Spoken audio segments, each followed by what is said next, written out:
Assalamualaikum warahmatullahi wabarakatuh. Selamat bertemu kembali dengan channel Husnul Mufid.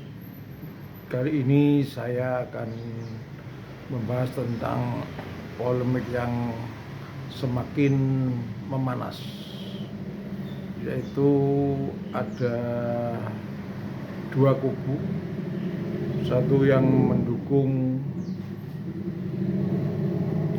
keberadaan Ba'alawi sebagai keturunan Rasulullah dan Ba'alawi bukan keturunan Rasulullah. Namun sebelumnya saya memperkenalkan diri saya adalah Dr. Andes Husnul Mufid MPDI, Direktur Utama Penerbit Buku dan Jurnal Menara Madinah di Surabaya, dan alumni FKIP Pendidikan Sejarah Universitas Negeri Jember dan konsentrasi Magister Pendidikan Islam S2 YN Sunan Ampel Surabaya.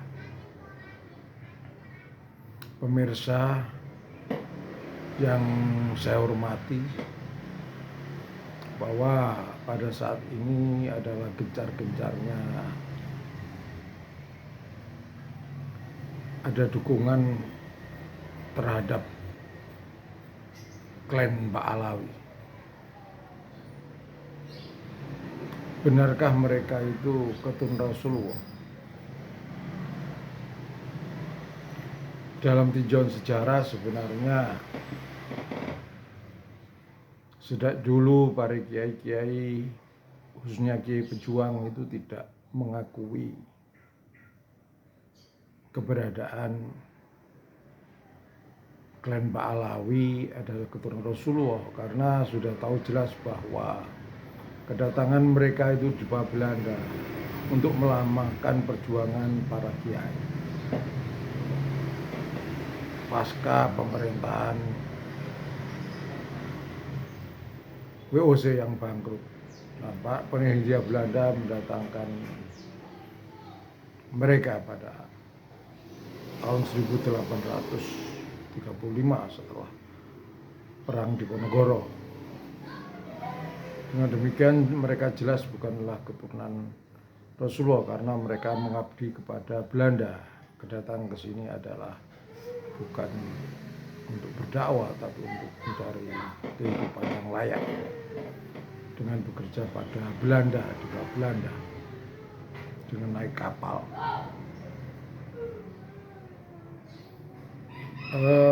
Puncak daripada klan Ba'alawi ini diketahui bahwa mereka itu melawan para kiai dan petani di Banten. Tokohnya adalah Habib Usman bin Yahya. Sebenarnya bukan Habib Usman bin Yahya yang menentang Belanda, tapi mayoritas Habib Ba'alawi pada waktu itu ya menentang Belanda. Ketua dari orang-orang Arab waktu itu ya Habib Usman bin Yahya. Coba dilihat dalam kitab-kitabnya, sebenarnya kitab-kitab yang dikarang oleh Habib Usman bin Yahya ya itu ya berbau Wahabi sebenarnya. Ya salah satunya adalah kalau memikirkan Wahabi itu adalah menolak para kaum tarekat. Orang-orang tarekat disesatkan, itu salah satu pemikiran dari kaum Wahabi, yang sebenarnya di balik itu di belakangnya adalah orang Inggris dan Amerika sebagai orang-orang yang menjajah di Timur Tengah sana. Nah, pada saat ini kelompok-kelompok yang menolak bahwa klan Ba'alawi bukan keturunan Rasulullah itu sebenarnya adalah NU kultural di luar pengurusan. Mereka ini sebenarnya orang-orang NU yang memiliki keinginan untuk meluruskan sejarah dari NU itu sendiri, dari Wali Songo itu sendiri. Mereka berjuang bahwa sejarah Wali Songo harus diluruskan, sejarah NU harus diluruskan, karena selama ini yang membelokkan ya kaum klan Ba'alawi dengan statementnya misalnya Habib Rizik Syihab, Habib Bahar Smith, Habib Syekh, itu juga memelencengkan, juga Habib Lutfi juga mengubah sejarah Jatmat. Bukan hanya sejarah aja yang mencoba dibelokkan, tetapi makam Sunan Ampel itu pun dirubah total, situsnya dihilangkan. Nah, pada saat sekarang itu Ampel itu masih dikuasai oleh klan Ba'alawi. Ya dibuktikan pada saat hallnya ya orang-orang klan Ba'alawi masih berkuasa. Jadi keturunan Wali Songo nggak ada. Oleh karena itu tahun depan itu harus dirubah, harus keturunan Wali Songo harus berkuasa di makam Sunan Ampel. Kalau tidak, maka bukan hanya makamnya, situs sebagai bukti bahwa makam Sunan Ampel di sana itu dibongkar total. Nanti masjidnya pun akan diroboh. Yang ada masih sisa kayu-kayunya. Ini sangat berbahaya. Oleh karena itu saya selaku sejarawan Muslim ya menyampaikan kepada tokoh-tokoh Islam kultural hendaklah untuk siap-siap untuk mengambil alih kegiatan hall di makam dan masjid Sunan Ampel di sana, sehingga nantinya tidak akan ada perubahan situs, baik masjidnya maupun makamnya, terus tata cara memperingatinya. Begitu juga di Demak juga, itu makam dari Sultan Fatah itu dirubah ya oleh orang-orang Ba'alawi. Pengurusnya tidak berdaya, macet.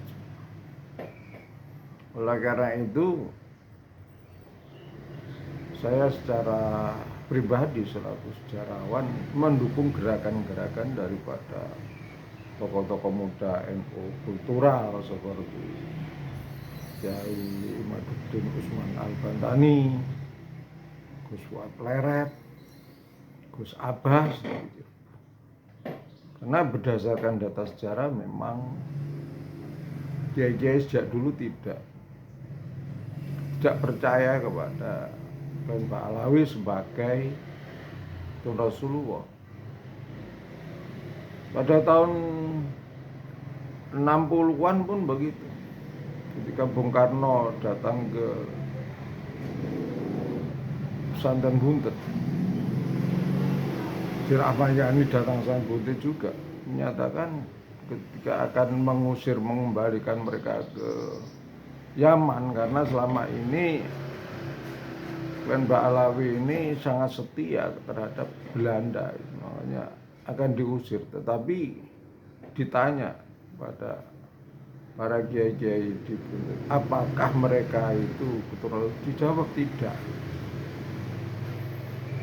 Oleh karena Bung Karno itu akan mengusir, kembalikan, sebagaimana orang Belanda itu dikembalikan negerinya. Makanya kan tidak ada kan orang-orang Belanda di Jawa ya. Kan dari sana. Hanya saja pada waktu itu para kiai demi kemanusiaan tidak perlu diusir karena agamanya sama Islam. Tapi perlu diingat para kiai pada waktu itu tidak mengakui sebagai Rasulullah seperti itu. Nah, ini terus berlangsung. Memang para kiai-kiai tidak, kiai-kiai sepuh yang zaman dulu ya, tidak mengakui sebagai Rasul. Nah, sejarah yang menyatakan tidak mengetahui, tidak, sejarah telah berubah dari tidak mengakui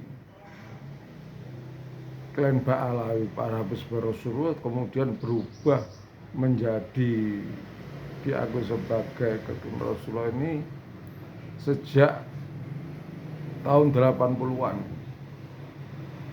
ketika Ketua Majelis Ulama Hasan Basri menyatakan tidak ada keturunan Rasulullah di Indonesia.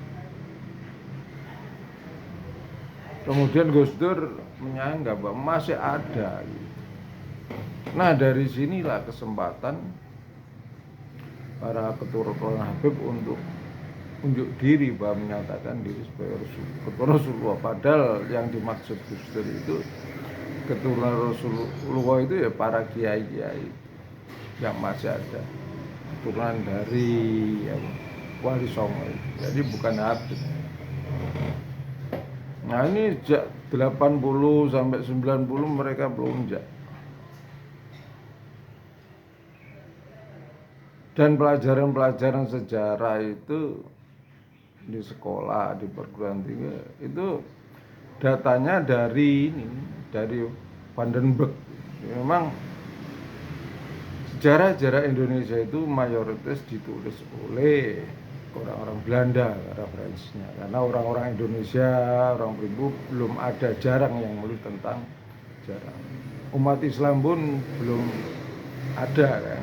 Hanya dalam perkembangan terbaru kan Yai Haji Agus Sunyoto yang menulis. Tapi sebenarnya Yai Haji Sunyoto kan bukan seorang sejarawan kan, orang sarjana PLS kan, dan mantan wartawan Jawa Pos. Cuma dia paham tentang sejarah, tapi dalam penulisan sejarahnya beliau bergaya sastra.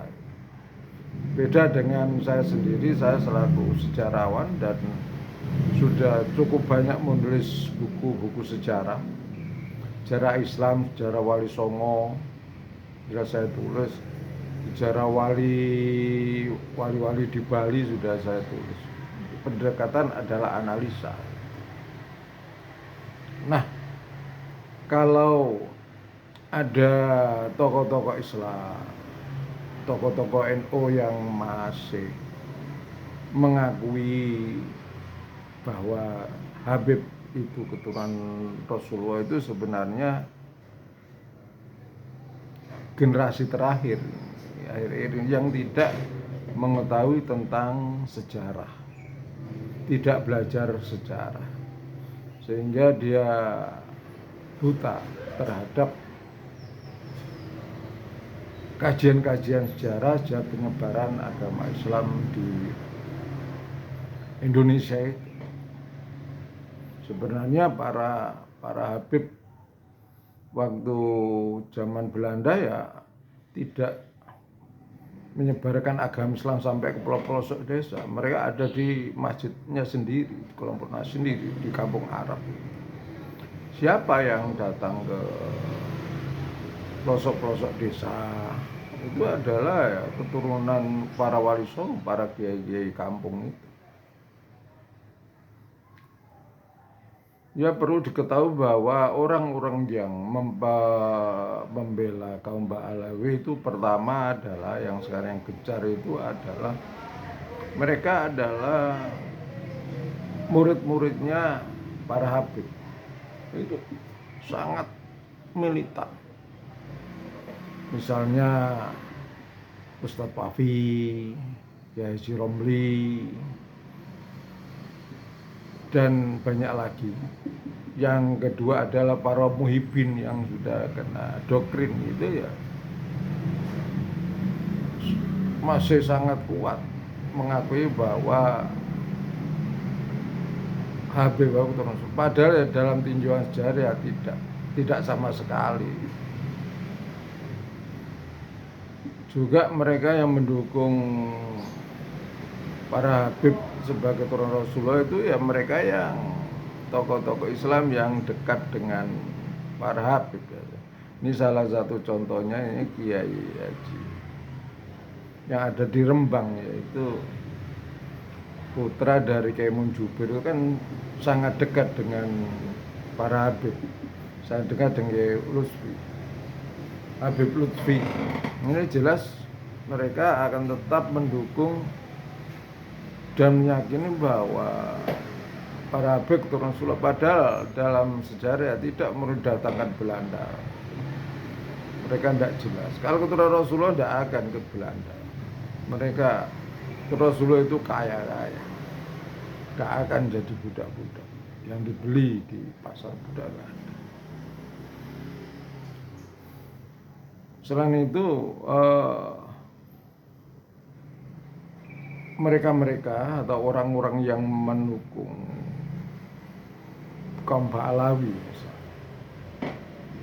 misalnya Kiai Haji Miftahul Ahyar yang menyatakan diri bahwa mengatasnamakan pribadi ya, bukan Rois Am PBNU ya, orang pribadi. Beliaunya menyatakan bahwa memang tidak ada kitab-kitab sejaman pada masa itu,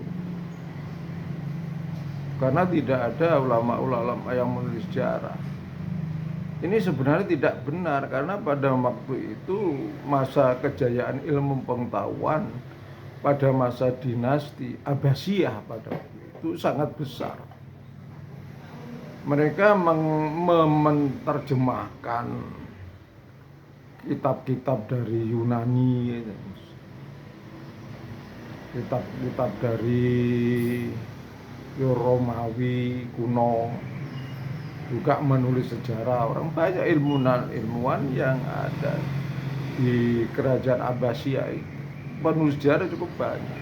Dan Hadramaut Yaman itu masuk dalam lingkungan wilayah kekuasaan kerajaan Abbasiyah pada waktu itu. Makanya Yaman itu pada akhirnya dianggap sebagai daerah Arabisme karena masuk dalam wilayah kekuasaan dinasti Abbasiyah. Jadi tidak benar kalau pada masa abad-abad itu tidak ada penulis. Ada sekali, ada yang kitab sejaman itu. Jadi tidak ada kekosongan dalam penulisan sejarah, karena masa itu adalah masa jaya-jayanya kerajaan Abbasiyah.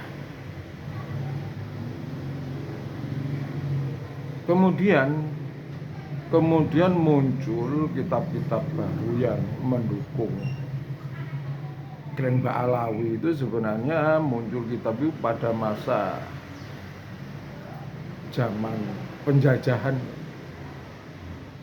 dan memang para penjajah waktu itu ya memang menulis buku untuk mengkelabui, membelokkan sejarah. Salah satunya ya karya-karya dari Van der Beek itu, yang menyatakan bahwa adanya hijrah keturun Rasulullah dari kerajaan Abbasiyah itu menuju ke Hadramaut. Itu sebenarnya karya dari tulisan dari Van der Beek yang diajarkan di sekolah-sekolah Indonesia, SD, SMP, SMA, dan perguruan tinggi. Itu seperti itu. Sehingga begitu ada penemuan baru dari Kiai Imad, maka ada perbedaan yang begitu besar gitu. Kalau saya lebih percaya pada Kiai Imad karena berdasarkan kitab-kitab yang ada gitu. Kalau saya sendiri karya Van der Burg itu adalah karya untuk pembeloan sejarah umat Islam, supaya apa? Bahwa penyebaran Islam di Indonesia ini bukan disebarkan oleh Wali Songo dan para kiai yang waktu itu melawan Belanda, tetapi adalah dibawa oleh Habib-Habib klan Ba'alawi yang didatangkan Belanda dan pro Belanda, dan itu foto-foto memang ada pertemuan orang Habib-Habib. Jadi di sini bukan hanya Habib Usman bin Yahya yang pro Belanda saja, tapi banyak Habib-Habib. Di Batavia pun sebagai pusatnya, di Surabaya pun juga pusatnya juga. Man, ketika agresi militer mana ada Bajaiku berjuang, nggak ada. Yang ada adalah Kiai Mas Mansur yang ditahan di penjara Kalisosok hingga meninggal. Habib nggak ada, nggak punya peran. Mereka justru menginginkan Belanda berkuasa. Nah, kalau ada tokoh kita yang menyatakan Habib punya peran besar dalam penyebaran Islam, dalam perjuangan juga, itu sebenarnya tidak benar. Tidak ada. Mereka adalah pro Belanda. Dan misalnya kalau orang-orang kelompoknya dari Kiai Imaduddin Al-Bantani, terus Pleret, terus Abbas, itu dianggap sebagai waris Wahabi, ya sebenarnya tidak. Mereka adalah sebagai orang-orang yang yang meluruskan sejarah, punya upaya meluruskan sejarah. Ini saya bicara tentang sebuah kebenaran karena saya ini kan sarjana sejarah. S1 belajar sejarah, S2 belajar sejarah. SD, SMP juga belajar sejarah, madrasah mencari sejarah begitu. Dengan demikian bahwa saya mengetahui benar memang kelompok-kelompok dari Kiai Haji Imaduddin Usman bukanlah Wahabi, bukanlah waris. Mereka adalah orang-orang yang ingin meluruskan sejarah Wali Songo, sejarah NU yang mencoba dibelokkan oleh orang-orang Habib-Habib itu, klan Ba'alawi. Saya kalau yang masalah yang lain, saya sependapat dengan Kiai Haji Miftahul Akhyar. Tetapi kalau dalam sejarah penyebaran Islam itu saya tidak sepakat dengan Kiai Akhyar. Saya tidak boleh taklid gitu. Karena saya kan pendidikan saya S2. Jadi harus mengkritisi dan menganalisa. Karena apa? Namanya Habib. Sejak dulu hingga sekarang ini ya berupaya untuk mencoba menghapus jejak perjuangan Islam, perjuangan para Wali Songo dan keturunan. Yang terbaru kan adanya ini upaya pembeloan, pemalsuan makam-makam yang ada. Mereka dihabibkan, di Juru Mertani dihabibkan. Seorang tokoh pejuang dari Jogja yang melawan Inggris dihabibkan. Isu yaitu KRT Sumonding ini sudah tidak benar. Makanya orang-orang yang melakukan pembelaan sejarah ini harus dilawan, harus diluruskan. Supaya apa? Supaya sejarah penyebaran Islam yang dibawa oleh Wali Songo tetap benar. Nah, kalau ada pesantren-pesantren yang saat ini mengakui sebagai cucu Rasulullah, para Habib itu sebenarnya pesantren itu bisa dicek banyak santrinya setelah selesai di pesantrennya banyak yang kuliah di Yaman, dapat beasiswa ke Yaman. Dengan demikian bisa saya tarik kesimpulan bahwa orang-orang yang mendukung Habib itu adalah satu, para mukhifin. Dua, muridnya Habib. Ketiga, tidak belajar tentang sejarah. Keempat,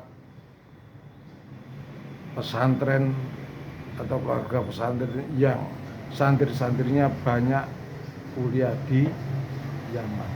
Keempat, pesantren yang berbesanya dengan keluarga Pak Alawi. Itu bisa diteliti kalau tidak percaya. Yang terakhir bahwa Kiai Imad dan teman-temannya itu bukanlah Wahabi, bukanlah Khawarij. Karena fakta yang ada, mereka adalah keturunan dari kiai-kiai pejuang NU. Salah satunya Gus Abbas, Kiai Pleret, Kiai Imaduddin. Dan pemikiran mereka murni Ahlus Sunnah wal Jamaah. Kenapa saya katakan demikian? Mereka adalah masih suka kalau sholat subuh membaca itu kunut. Yang kedua, menyukai ziarah ke makam orang tuanya, ke makam para wali. Ketiga, mereka masih takdim kepada para kiai. Keempat, mereka punya pondok pesantren. Tidak ada dalam pemikiran mereka kalau mereka itu Wahabi, ya. Tentunya Kiai Imaduddin dan Utsman dan teman-temannya itu tidak suka ziarah ke makam Wali Songo dan orang tuanya. Tapi faktanya mereka kan berziarah. Mereka bukan Wahabi. Faktanya apa? Mereka, kakeknya, istrinya, saudara anaknya itu NU. Dan tradisi NU itu digunakan, dijalankan, dan ibadahnya juga NU membaca Quran, bukan Wahabi. Juga suka bertahlil jika ada orang. Ini berarti bahwa salah besar kalau Kiai Imaduddin dan teman-temannya itu dianggap sebagai Wahabisme. Salah besar itu. Yang sebenarnya adalah mereka adalah anak-anak muda yang ingin meluruskan sejarah Wali Songo, sejarah penyebaran agama Islam di sini. Ini sebenarnya harus didukung oleh sesepuh-sesepuh NU yang selama ini masih mendukung Ba'alawi dan mengakui sebagai keturunan Rasulullah. Hal ini akibat tidak belajar sejarah. Coba kalau belajar sejarah tahu bahwa mereka dibawa Belanda dari tempat penjualan manusia zaman dulu kan seperti itu, tidak ada buruh. Di sini di Indonesia dibawa. Kemudian tugasnya untuk memperlemah perjuangan para kiai dan melawan Belanda. Dengan demikian saya simpulkan bahwa Kiai Imaduddin dan teman-temannya ini bukanlah Wahabi dan Khawarij. Karena saya mempelajari waktu kuliah, mempelajari tentang ada paham-paham besar dalam sejarah. Juga mempelajari mata kuliah pemikiran Islam. Nah, di situ ada Syiah, ada Khawarij, ada Murji'ah, ada Ahlussunnah wal Jamaah, ada Mu'tazilah, dan banyak lagi pemikiran-pemikiran Islam itu. Nah, setelah saya buka-buka kembali buku-buku saya waktu saya kuliah dulu, ternyata ya Kiai Imaduddin Utsman bukanlah seorang yang Khawarij, bukanlah Wahabi. Ini saya berdasarkan mata kuliah pemikiran Islam, juga berdasarkan mata kuliah paham-paham besar dalam sejarah. Ini bukan berarti saya berani kepada Kiai Miftahul Akhyar, tapi ini saya menyampaikan kebenaran. Saya tidak bisa taklid karena fakta yang ada saya belajar mata kuliah pemikiran Islam, mata kuliah paham-paham besar dalam sejarah, itu jelas bahwa Kiai Imaduddin Utsman itu bukan Wahabi, bukan Wahabi. Kiai Imaduddin Utsman itu menentang Ba'alawi karena mereka bukan keturunan Rasulullah gitu. Jangan dibalik gitu. Jangan dibalik bahwa Wahabi itu tidak bisa. Menentangnya Kiai Utsman, Kiai Imaduddin Utsman menentang balik karena Ba'alawi bukan keturunan Rasulullah. Ini berarti bukan Wahabi beliaunya. Pemirsa yang saya hormati, untuk ini saya bisa berdiskusi dengan Kiai Haji Miftahul Akhyar. Saya berdasarkan referensi mata kuliah pemikiran Islam, mata kuliah paham-paham besar dalam sejarah. Tentunya kan saya kan boleh kan berbeda dengan Kiai Haji Miftahul Akhyar dalam soal pendapatnya. Mana Wahabi, mana Ahlussunnah wal Jamaah, mana Khawarij. Ya perlu diketahui kalau Khawarij itu bahwa ini tokohnya adalah Siti Aisyah. Si Aisyah itu kan istri Rasulullah itu. Seperti itu. Kebanyakan dari Khawarij itu adalah pengikutnya adalah para orang-orang berasal dari para Badui. Para budak itu banyak yang sebagai ikut dalam kelompok Khawarij. Pemirsa yang saya hormati, ini saya hanya sekedar menyampaikan pendapat, menyampaikan sebuah kebenaran bahwa saya tidak taklid kepada Kiai Haji Miftahul Akhyar. Ini saya berbicara secara pribadi karena beliau bicara secara pribadi. Ini adalah sebuah diskusi.